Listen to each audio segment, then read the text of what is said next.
परिसर या कार्यक्रमात आपलं स्वागत. प्रकाश प्रदूषण याविषयी आपल्याला माहिती देत आहेत प्राध्यापक बाबासाहेब सुतार. प्रकाश प्रदूषणाच्या गंभीर दुर्लक्षित पर्यावरणीय समस्येबद्दल आपण जाणून घेत आहोत. विकसित शहरे आणि महानगरातील औद्योगिकीकरण तसेच शहरांच्या वाढत्या विकासामुळे विविध इमारती, रस्ते, पूल, मॉल्स, उद्याने आणि व्यावसायिक ठिकाणांवर मोठ्या प्रमाणात प्रकाशाचा वापर होतो. या ठिकाणी प्रकाशाचे व्यवस्थापन नीट न केल्यास अनावश्यक प्रकाश म्हणजेच क्लटर निर्माण होते.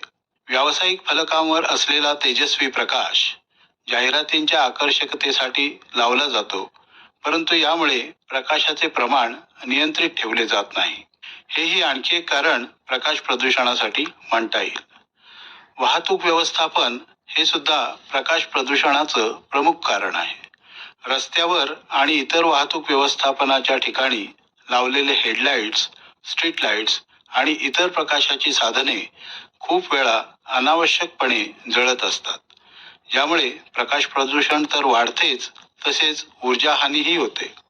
नदीकाठची आणि समुद्र किनाऱ्यावरील हॉटेल्स आणि रिसॉर्ट्स पर्यटनाच्या ठिकाणी प्रकाशाचे तंत्रज्ञान वापरतात, परंतु त्याचे पर्यावरणावर विपरीत परिणाम होतो. समुद्रकिनारी असलेल्या कासवांसाठी अतिप्रकाशामुळे हे प्रकाशीय वातावरण किंवा प्रकाश प्रदूषण धोकादायक ठरतं. अलीकडे प्रकाश निर्मितीसाठी नवीन तंत्रज्ञानाचा वापर केला जातो.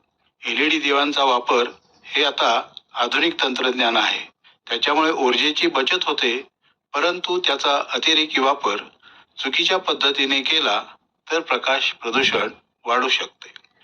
स्काय ग्लो किंवा आकाश चमक यामुळे ताऱ्यांचे निरीक्षण करणं कठीण होते.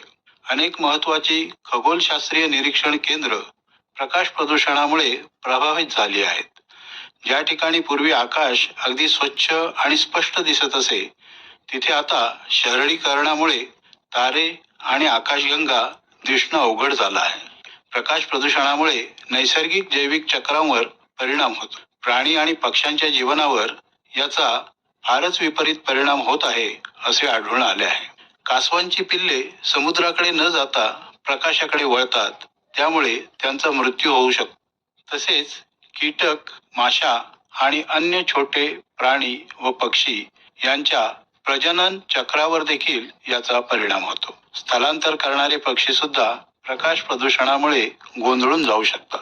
प्रकाश प्रदूषणामुळे मानवाच्या जैविक घड्याळावर परिणाम होतो. शरीराला विश्रांतीसाठी रात्रीचा अंधार आवश्यक असतो, हे आपल्याला माहिती आहेच, परंतु शहरातील प्रखर उजेडामुळे झोप खराब होते. सतत उजेडामुळे मेलाटोनिन नावाचं हार्मोन कमी प्रमाणात तयार होतं, ज्यामुळे निद्रानाश, तणाव आणि दीर्घकाळपर्यंत डोळ्यांच्या आरोग्यावर होणारा परिणाम अशा अनेक आरोग्य समस्या आता निर्माण होत आहेत. ऊर्जेचा अपव्यय तर प्रकाश प्रदूषणामुळे होतोच, कारण अनावश्यक प्रकाशामुळे मोठ्या प्रमाणात ऊर्जेचा वापर होतो, परंतु तिचा अपव्यय होतो. जर योग्य तंत्रज्ञान वापरून प्रकाशाची बचत केली तर पर्यावरणासाठी मोठा फायदा होऊ शकतो, तसेच आर्थिक बचतही होते. प्रकाश प्रदूषण कमी करण्यासाठी कोणते उपाय आहेत याचा आपण नंतर विचार करू. नमस्कार. श्रोते हो, परिसर या कार्यक्रमात प्रकाश प्रदूषण याविषयी आपल्याला माहिती दिली प्राध्यापक बाबासाहेब सुतार यांनी. या कार्यक्रमाचे सादरकर्ते होते योगीराज बच्चे. निवेदन विद्या तावडे.